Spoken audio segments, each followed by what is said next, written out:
दिया।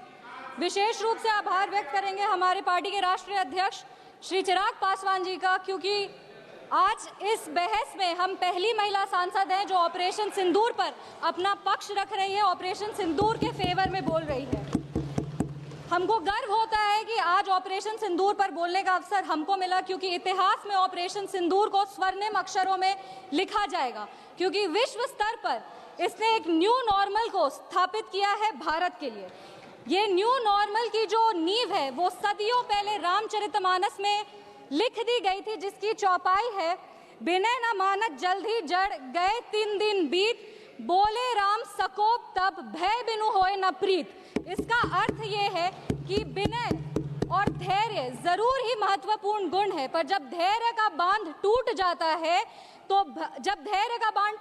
है तो भय के बिना उसका कोई उपचार नहीं बचता। हमारी सरकार के दृढ़ संकल्प से और सेनाओं के अदम्य शौर्य के वजह से आज एक नए भारत को विश्व स्तर पर स्थापित किया गया। ये नया भारत क्या है?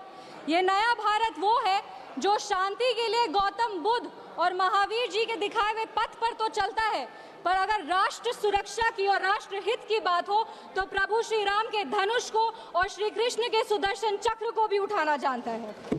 आज इस चर्चा के 2 भाग हैं। पहला भाग है पहलगाम पर हुआ अटैक और दूसरा ऑपरेशन सिंदूर। पहलगाम पर जिस तरह से अटैक आतंकवादियों ने किया वो नागरिकों पर अटैक नहीं, वो मानवता पर अटैक है। आतंकवादियों ने धन पूछकर उनकी पत्नी के सामने, माँ के सामने, परिवार के सामने, बहनों के सामने सारे जो हमारे देश के नागरिक हैं उनको मार दिया। हम लोग ये पूरा देश वो चित्र कैसे भूल सकता है जब एक नवविवाहित महिला लाल चूड़ी पहनकर अपने पति के शव के बगल में बैठी थी। इसने पूरे देश को झंझोड़ करके रख दिया था।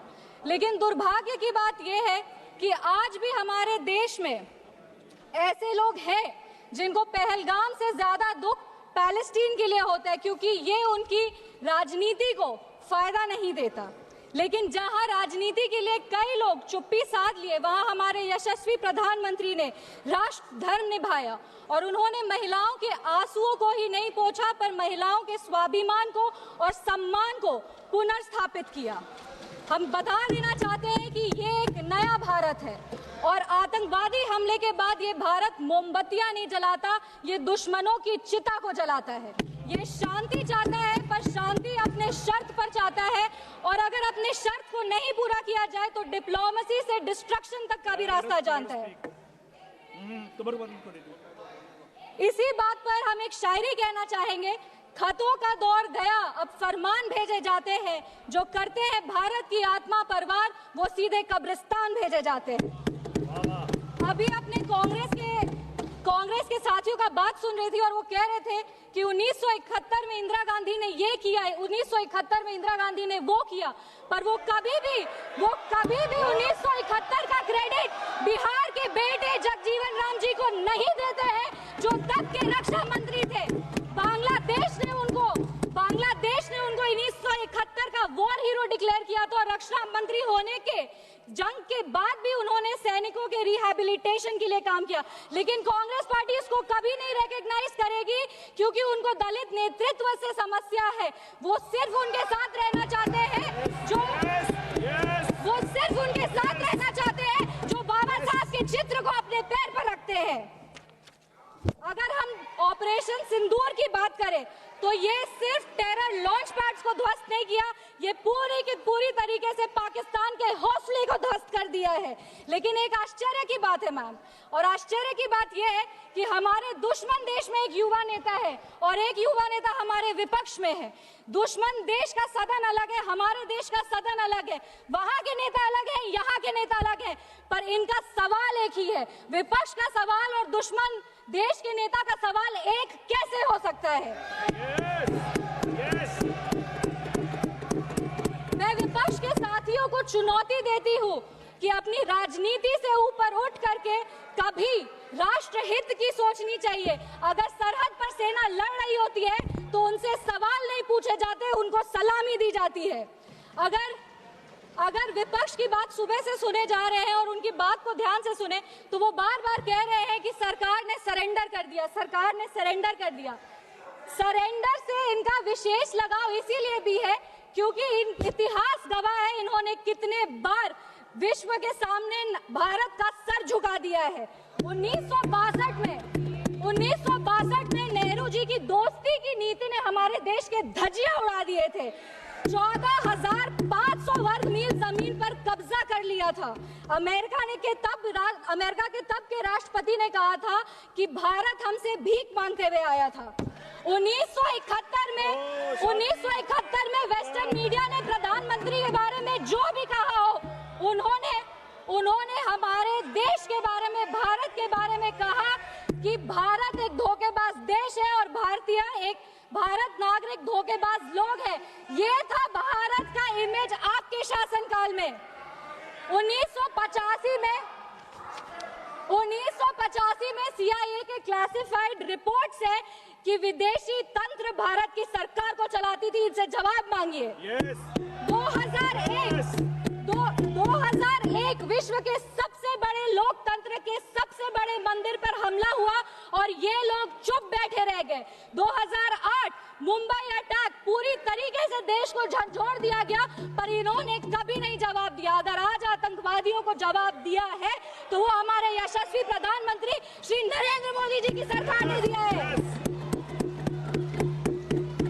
पर इनके राष्ट्रीय अध्यक्ष, कांग्रेस पार्टी के राष्ट्रीय अध्यक्ष कहते हैं कि ऑपरेशन सिंदूर एक छोटा मोटा ऑपरेशन था। ये इनकी विचारधारा का समस्या है। इनको लगता है कि ऑपरेशन सिंदूर एक छोटा मोटा ऑपरेशन था, पर ये इनकी गलती नहीं है। इनकी विचारधारा ये कहती है कि अगर हिंदू धन को आगे लेके जाओ, हिंदू धन के पक्ष में बोलो तो वो सैफरन टेरराइजेशन है। पर इनकी राजनीति के लिए ये कहते हैं आतंकवादियों का कोई धर्म नहीं होता। ये दोहरा चरित्र क्यों है इनका? आतंकवादियों ने हमारे नागरिकों को धन पूछकर मार दिया। हम उनको कहना चाहते हैं कि जिस सनातन को मुगल की तलवार नहीं खत्म कर पाई, जिस सनातन को अंग्रेज की तोप नहीं खत्म कर पाई, उस सनातन को इनकी छोटी मोटी राजनीति क्या खत्म करेगी? आतंकवादियों ने जब हमारे भाई लोग को मारा तो उनको मारने के पहले बोला कलमा पढ़ के सुनाओ। उन नागरिक की बहन होने के नाते, इस देश की बेटी होने के नाते हम उनको महाभारत सुनाना चाहते हैं। महाभारत सत्य और धर्म की लड़ाई जरूर है, लेकिन महाभारत द्रौपदी के प्रतिशोध का भी प्रतीक है। द्रौपदी का बदला महाभारत है और हमारी संस्कृति में है। अगर नारी सम्मान में त्रुटि होगी तो फिर से महाभारत रचा जाएगा और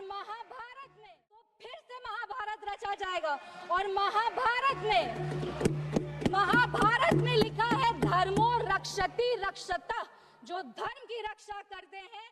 धर्मो रक्षति रक्षतः, जो धर्म की रक्षा करते हैं, धर्म भी उन्हीं की रक्षा करता है। विशेष रूप से हम धन्यवाद देंगे हमारे यशस्वी प्रधानमंत्री श्री नरेंद्र मोदी जी का, जिन्होंने ऑपरेशन सिंदूर का नाम ऑपरेशन सिंदूर रखकर पूरी दुनिया को बता दिया है कि एक चुटकी सिंदूर की कीमत क्या होती है। और जिसने हमारी महिलाओं के, इस देश की बेटियों के, हमारी बहनों के सिंदूर को उजागर किया, उसको हमारी सरकार ने, हमारी सेना ने मिट्टी में मिला दिया है। अपने वाणी को विराम देने के पहले बस एक पंक्ति पढ़ेंगे। अगर उसूल पर आए तो टकराना जरूरी है, अगर जिंदा हो तो जिंदा नजर आना जरूरी है।